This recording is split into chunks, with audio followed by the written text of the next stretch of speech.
ഇന്നത്തെ ട്രേഡിംഗ് സെഷനിൽ Indian market ഒരു മിക്സഡ് പെർഫോമൻസ് ആണ് കാഴ്ചവെച്ചത്. കഴിഞ്ഞ കുറച്ച് ദിവസങ്ങളുമായി താരതമ്യപ്പെടുത്തുമ്പോൾ ഇന്ന് മിഡ് ക്യാപ് സ്മോൾ ക്യാപ് ഇൻഡെക്സിലെ സ്റ്റോക്കുകളെക്കാളും ലാർജ് ക്യാപ് സെക്ടറിലെ സ്റ്റോക്കുകൾ ഡീസൻറ്റ് പെർഫോമൻസ് കാഴ്ചവെച്ചു. ഇന്ന് ബാങ്കിംഗ്, ഫിനാൻഷ്യൽ, FMCG തുടങ്ങിയ സെക്ടറുകളിൽ പ്രോഫിറ്റ് ബുക്കിംഗ് വന്നെങ്കിലും IT, auto, oil and gas തുടങ്ങിയ സെക്ടറുകൾ മാർക്കറ്റിന് സപ്പോർട്ട് നൽകി. നിഫ്റ്റി ഇന്ന് 0.15% ഉയർന്ന് 25,141 ക്ലോസിംഗ് നൽകിയത്. തുടർച്ചയായ മൂന്നാമത്തെ ട്രേഡിംഗ് സെഷനിലാണ് ഇന്ത്യൻ മാർക്കറ്റ് 25,000 മുകളിൽ സസ്റ്റെയിൻ ചെയ്യുന്നത്. അതേസമയം കഴിഞ്ഞ ദിവസങ്ങളിൽ നിന്നും വിഭിന്നമായി ഇന്ന് ലാർജ് ക്യാപ് ഇൻഡെക്സ് പോസിറ്റീവ് സൈഡിൽ ക്ലോസിംഗ് നൽകിയപ്പോൾ Nifty mid cap, Nifty small cap ഇൻഡെക്സുകൾ 0.5% ഇടിയുകയാണ് ചെയ്തത്. ലാർജ് ക്യാപ് സെക്ടറിലെ സ്റ്റോക്കുകൾ ഡീസൻറ്റ് പെർഫോമൻസ് നയിച്ചതിന് പിന്നിലെ പ്രധാന കാരണം ഓയിൽ സെക്ടറിലെ 3 സ്റ്റോക്കുകളായ IOC, HPCL, BPCL തുടങ്ങിയ സ്റ്റോക്കുകൾ ഡീസൻറ്റ് പെർഫോമൻസ് കാഴ്ചവെച്ചതാണ്. അമേരിക്കയിൽ നിന്നും പുറത്തുവന്ന റിപ്പോർട്ട് പ്രകാരം 2025 പ്രതിദിന എണ്ണ ശേഖരണം 0.8 ദശലക്ഷം ബാരൽ പെർ ഡേ എന്ന നിലയിലേക്ക് ഉയർത്തുമെന്ന് US എനർജി ഇൻഫർമേഷൻ അഡ്മിനിസ്ട്രേഷൻ്റെ റിപ്പോർട്ടിൽ പറയുന്നു. ഇതിൻ്റെ പശ്ചാത്തലത്തിലാണ് ഓയിൽ സെക്ടറിലെ സ്റ്റോക്കുകളായ IOC, HPCL, BPCL തുടങ്ങിയ സ്റ്റോക്കുകൾ ഡീസൻറ്റ് പെർഫോമൻസ് കാഴ്ചവെച്ചത്. കൂടാതെ റെയർ എർത്ത് ആൻഡ് മിനറൽസ് എക്സ്പോർട്ടുമായി ബന്ധപ്പെട്ട് ഒരു ധാരണയിലെത്തുന്നതിന് വേണ്ടി അമേരിക്കയും ചൈനയും തമ്മിലുള്ള ചർച്ച ലണ്ടനിൽ പുരോഗമിക്കുകയാണ്. ഈ ചർച്ച പോസിറ്റീവ് ഡയറക്ഷനിലാണെന്നും വ്യാപാര യുദ്ധം ഉടൻ തന്നെ ലഘൂകരിക്കപ്പെടുമെന്നുള്ള റിപ്പോർട്ട് വന്നതിനെ തുടർന്ന് ഇന്ന് ടെക് സെക്ടറിലെ സ്റ്റോക്കുകളും ഡീസൻറ്റ് പെർഫോമൻസ് കാഴ്ചവെച്ചു. കൂടാതെ ഇന്ത്യയും അമേരിക്കയും തമ്മിലുള്ള ഉഭയകക്ഷി വ്യാപാര ചർച്ചകൾ ന്യൂഡൽഹിയിൽ പുരോഗമിക്കുകയാണ്. താരിഫുമായി ബന്ധപ്പെട്ട അപ്ഡേറ്റ് ഇതുമായി ബന്ധപ്പെട്ട് പുറത്തു വരാനും സാധ്യതയുണ്ട്. ഇതിൻ്റെ പശ്ചാത്തലത്തിൽ ഓവറാൾ ഇന്നത്തെ ട്രേഡിംഗ് സെഷനിൽ മാർക്കറ്റ് ഏറെക്കുറെ അസ്ഥിരമായിരുന്നു. ഇന്ന് പുറത്തു വന്ന വളരെ പ്രധാനപ്പെട്ട ഒരു എക്കോണമിക് റിപ്പോർട്ട് വേൾഡ് ബാങ്കിൻ്റെ ഗ്ലോബൽ എക്കോണമിക് പ്രോസ്പെക്ടസ് റിപ്പോർട്ടാണ്. ഗ്ലോബൽ എക്കോണമിക് പ്രോസ്പെക്ടസ് റിപ്പോർട്ടിൽ 2027 ഇന്ത്യൻ എക്കോണമി 6.5%, 2028 6.7% വളർച്ച കൈവരിക്കുമെന്ന് പ്രവചിച്ചിട്ടുണ്ട്. ഇത് ഇന്ത്യൻ എക്കോണമിയെ സംബന്ധിച്ച പോസിറ്റീവ് അപ്ഡേറ്റ് ആണ്. അതേസമയം ഗ്ലോബൽ എക്കോണമിയുടെ വളർച്ച 2.3% കുറയാനും സാധ്യതയുണ്ട്.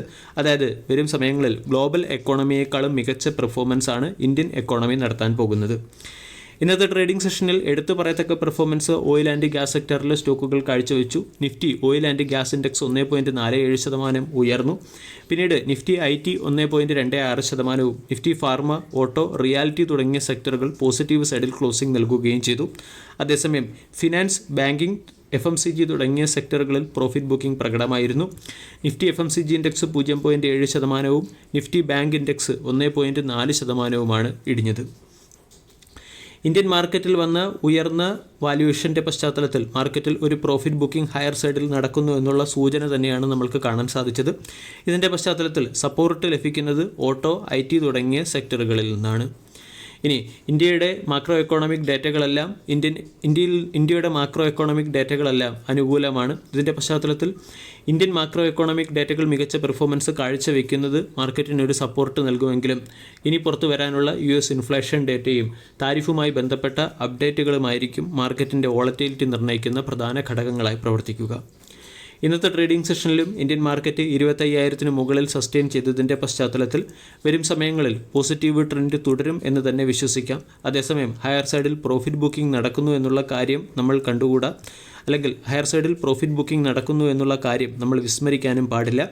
ഇതിൻ്റെ പശ്ചാത്തലത്തിൽ മാർക്കറ്റിൽ ഒരു കറക്ഷൻ വന്നാലും 24,850 ആയിരിക്കും വളരെ പ്രധാനപ്പെട്ട ഒരു ലെവലായി കാണുക. 24,850 മുകളിൽ മാർക്കറ്റ് സസ്റ്റെയിൻ ചെയ്യുന്നിടത്തോളം കാലം പോസിറ്റീവ് ട്രെൻഡ് തുടരാനും ഷോർട്ട് ടൈമിലേക്ക് നിഫ്റ്റി 25,350 എന്ന ലെവലിലേക്ക് ഉയരാനും സാധ്യതയുണ്ട്.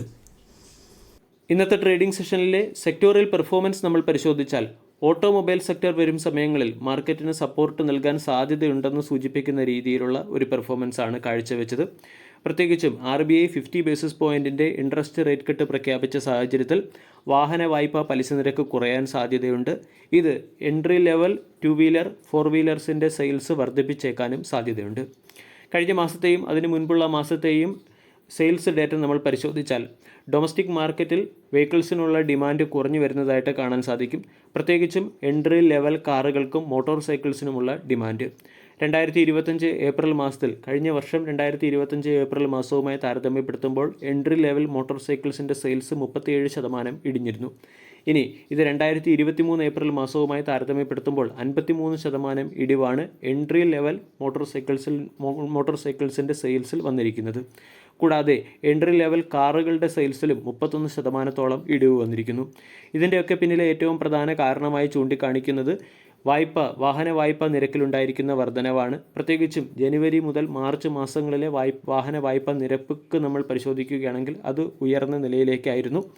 RBI 50 ബേസിസ് പോയിൻറ്റിൻ്റെ ഇൻട്രസ്റ്റ് റേറ്റ് കട്ട് പ്രഖ്യാപിച്ച സാഹചര്യത്തിൽ വാഹന വായ്പാ പലിശ നിരക്ക് കുറയാൻ സാധ്യതയുണ്ടെന്ന് JM ഫിനാൻഷ്യലിൻ്റെ റിപ്പോർട്ടിൽ പറയുന്നു.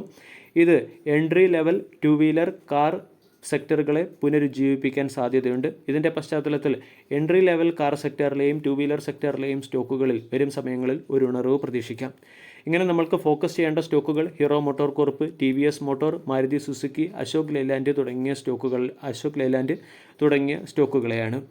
പ്രത്യേകിച്ചും 2 വീലർ സെക്ടറിൽ ഒരു ഉണർവ് വരികയാണെങ്കിൽ ഈ സെക്ടറിലെ ഈ സ്റ്റോക്കുകളൊക്കെ ഡീസൻറ്റ് പെർഫോമൻസ് കാഴ്ചവെച്ചേക്കും.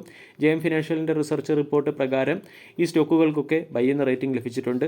ഹീറോ മോട്ടോർ കോർപ്പിന് ബൈ എന്ന റേറ്റിംഗും 4700 രൂപയുടെ ടാർഗറ്റുമാണ് നൽകിയിരിക്കുന്നത്. സ്റ്റോക്ക് 4100 രൂപയ്ക്ക് അടുത്ത് ട്രേഡ് ചെയ്യുന്നു. TVS മോട്ടോറിന് ബൈ എന്ന റേറ്റിംഗും 3150 രൂപയുടെ ടാർഗറ്റ് നൽകിയിട്ടുണ്ട്. മാരുതി സുസുക്കിക്ക് 13300 രൂപയുടെ ടാർഗറ്റാണ് നൽകിയിരിക്കുന്നത്. അശോക് ലെയ്ലാൻഡിന് 264 രൂപയുടെ ടാർഗറ്റ് നൽകിയിട്ടുണ്ട്. ഈ സ്റ്റോക്കുകളെയും വരും സമയങ്ങളിൽ ഫോക്കസ് ചെയ്യാവുന്നതാണ്. വീഡിയോ എല്ലാവർക്കും ഇഷ്ടമായി എന്ന് വിശ്വസിക്കുന്നു. താങ്ക്